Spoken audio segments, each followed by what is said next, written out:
Hi, it's Tarrant. And Stella from Meeple University. Today we'll be showing you a quick how to play or overview for Neo-Morphosis Infestation, and hopefully by the end you'll have a flavour for this game coming up.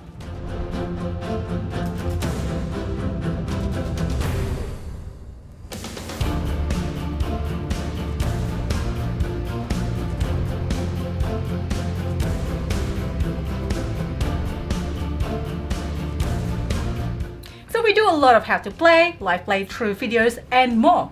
So if you're new here, please consider subscribing and do hit the bell to be notified of when we post new videos. Now let's get to the table.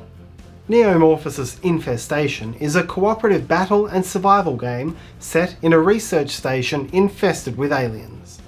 It was designed by Filippo Chirico and published by DG Games Entertainment.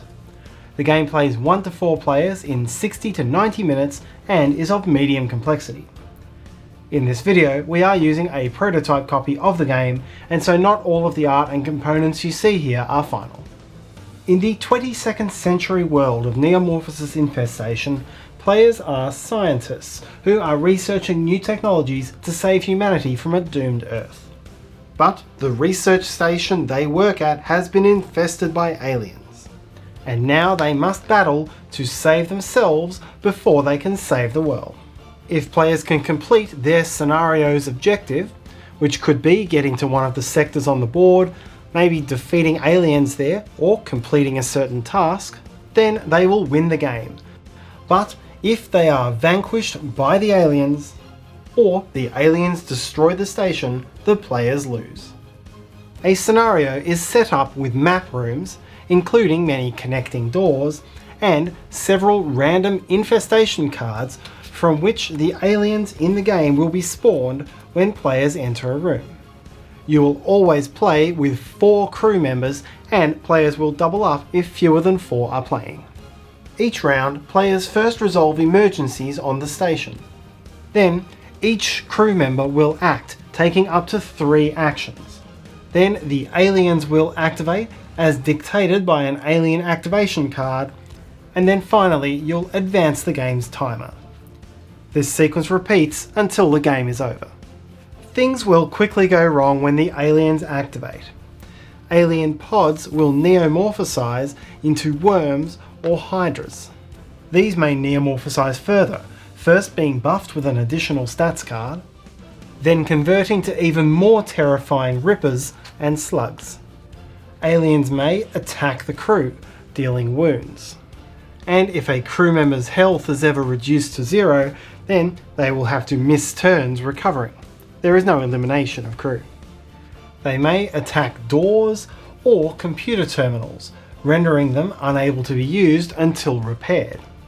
And they may attack the walls, destabilizing the station and causing new emergencies. Emergencies temporarily make certain crew actions unavailable, and if they are not resolved inside 3 rounds, they result in permanent damage and a hull breach which accelerates the appearance of further emergencies. If a 5th card ever needs to be placed onto this board, then the players lose the game. The crew needs to manage all of these issues, and each crew member has 3 actions per round in which to achieve this. This could be to move, although groups of aliens may slow this down, scavenge the station to make upgrades to items, to repair doors or terminals, making them functional again, to open or close doors, which facilitates movements or secures troublesome rooms, preventing the spread of problems, to fight the aliens, or to use a repaired terminal to perform a still available terminal action. This includes resolving emergencies, releasing the fire suppression system, remote control of the drone which can do some tasks for you remotely, and anything else from this list which hasn't been disabled by an emergency. Completing most of these actions and tasks is not automatic, and success or failure is resolved with a die roll.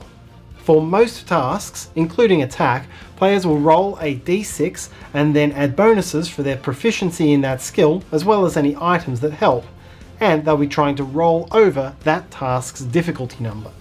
In attack, this means scoring over the enemy's defense.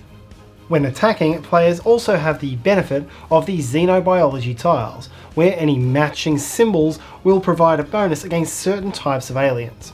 And these tiles can be rearranged at the start of each round depending on what the players think will benefit them most at that time. For tasks that are done at the terminals, known as programming tasks, the players roll a number of programming dice equal to their programming skill. Success is achieved by rolling at least as many pips on pip dice as the total number of pips on the task being attempted, as well as matching any geometric shapes exactly. Programming tasks are particularly important when dealing with emergencies. Each team member gets one chance to solve each emergency, and all of the symbols on that emergency need to be collectively rolled by all of the players together in order to solve it. If enough crew members can't get to a working terminal and roll these symbols inside 3 rounds, then they will suffer a hull breach and come closer to defeat. The game is also timed, and while reaching the bottom of this track doesn't end the game immediately, it will escalate the appearance of emergencies, which will hasten the lose condition. If the players can survive long enough to complete their mission's overall objective without letting the interface panel overflow with emergencies, then the players win the game. Neo-Morphosis Infestation will come with miniatures representing each of the aliens and crew members. Scenarios in the game can be played standalone, or players can play through a 10-story campaign which unfolds the story of the Neo-Morphosis universe. And that's a quick how to play for Neo-Morphosis Infestation. We hope that you enjoyed the video.